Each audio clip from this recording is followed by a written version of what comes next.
Hi guys, আজকে আমি বানাবো কামরাঙার চাটনি। চলো তাহলে দেখে নিই কি করে বানাতে হবে।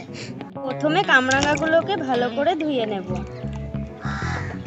এবারে আমি কামরাঙাগুলোকে কেটে নেব।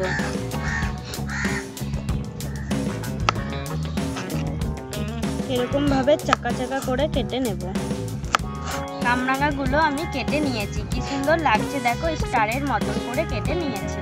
এবারে আমি কড়াইতে তেল দিয়ে দেব।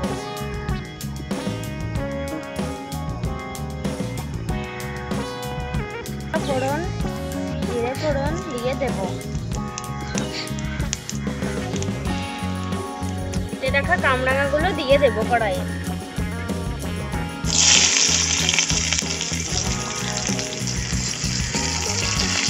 একটু নাড়াচাড়া করে নেব।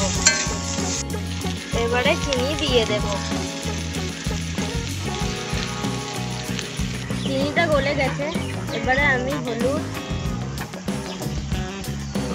নুন দিয়ে দেব।